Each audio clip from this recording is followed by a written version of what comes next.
Bom dia, você que tem nos acompanhado nas reflexões diárias, receba um grande abraço nesse momento. Eu desejo um ótimo dia, um ótimo tempo, tanto na sua vida pessoal, como na sua vida familiar, como também na sua vida com a igreja, com a comunidade, qualquer que seja o segmento da sua vida. Você que está nos ouvindo nesse momento, receba esse abraço e também os desejos que a bênção do Senhor te acompanhe. Estamos falando ainda de Reino de Deus e hoje a mensagem está em Mateus capítulo 13, versículo 44 e 45, que diz assim: O reino dos céus é como um tesouro escondido num campo. Certo homem, tendo-o encontrado, escondeu de novo e então, cheio de alegria, foi e vendeu tudo que tinha e comprou aquele campo. O reino dos céus também é como um negociante que procura pérolas preciosas. Encontrando uma pérola de grande valor, foi, vendeu tudo o que tinha e a comprou. Tudo que está ligado ao reino de Deus é lindo, é precioso, é de uma beleza extraordinária. E o capítulo 13, versículo 44 e 45 dessa narrativa de Mateus, ela se soma falando sobre o reino de Deus, que está comparado a uma pérola de grande valor, um tesouro de grande valor. Nessa parábola, Jesus compara o reino de Deus ao tesouro oculto no campo. Um certo homem o encontra, cobre-o, depois alegremente vende tudo o que tem e compra aquele campo. É a narrativa que nós temos aqui. O tesouro oculto representa o reino de Deus. E ele se apresenta aqui, como já falei anteriormente, como um valor. Enterrar tesouros era comum antes de existir rede bancária. Às vezes, o primeiro dono morria e o tesouro ficava perdido até que alguém o achasse por acaso. A segunda parábola, que fala da grande pérola, o valor multiplica-se com o tamanho. Uma pérola do tamanho de um ovo deveria valer centenas de pérolas de tamanho regular, o que seria o estoque inteiro de um negociante de pérolas, o qual exercia o papel típico de um banqueiro da época. Aqui, o reino de Deus é de um valor incomparável. Pensando sobre o valor do reino de Deus e tudo que está em volta dele para nós, os cristãos, para nós que amamos a Jesus e que somos acolhidos por esse reino, adotados e abençoados por esse reino, eu então pensei em pelo menos 10 características desse reino pelo qual nós não podemos abrir mão.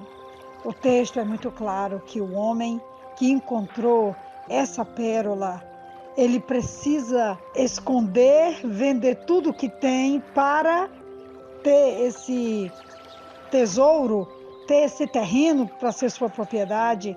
E aqui o nosso desafio hoje é olharmos para o reino de Deus e não abrirmos mão de tudo o que o reino nos oferece como presente, como valor, como riqueza e, acima de tudo, como patrimônio. Patrimônio para a nossa vida, para a nossa caminhada e também para a nossa alegria, para a nossa felicidade. Eu então enumerei aqui 10 características que eu coloquei o nome de pérolas do reino de Deus. Primeiro, o povo que estava em trevas viu uma grande luz. A treva foi dissipada porque a luz de Jesus brilhou e continua brilhando no mundo. E nós não podemos nunca mais abrir mão dessa grande luz que é o Evangelho e o poder de Deus nas nossas vidas e também por onde estamos. 2. A segunda pérola fala que a religião antes ela era fria e distante, ritualística.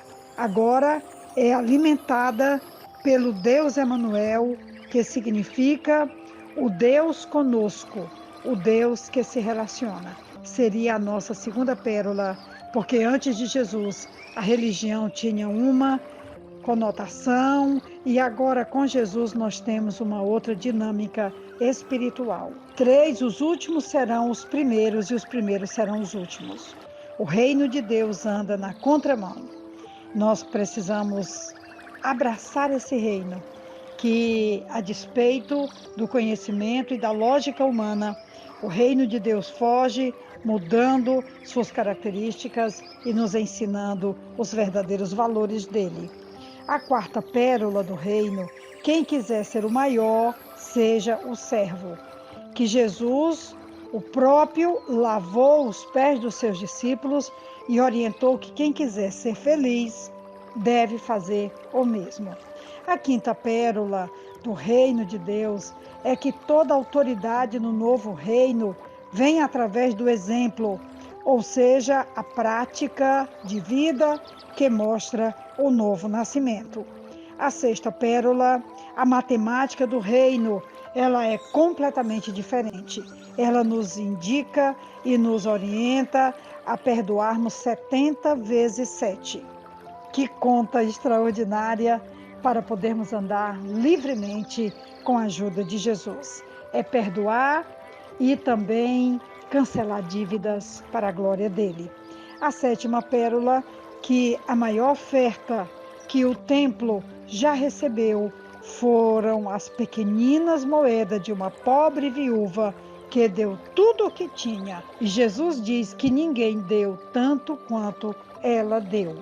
A oitava pérola do reino é que o publicano foi superior ao fariseu, quando reconheceu que necessitava da misericórdia e da graça de Deus para a sua vida e clamou dessa forma, e a sua oração foi ouvida e ele voltou justificado para casa. A nona pérola do reino diz que o maior rei que a história registrou nasceu numa humilde estrebaria, longe dos holofotes e da glória humana.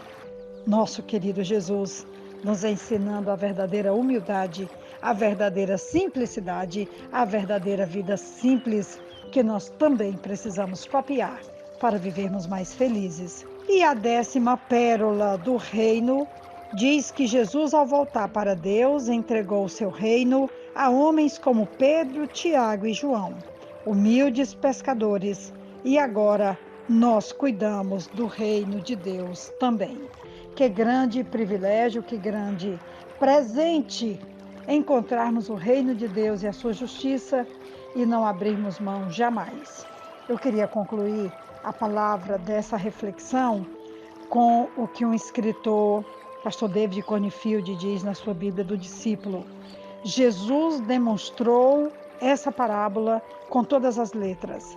Ele descobriu um tesouro, somos nós, num campo, o mundo, e deu tudo que ele tinha, a sua vida, para nos ganhar pela alegria que lhe foi proposta, aguentando a cruz. Como diz Hebreus 12:2.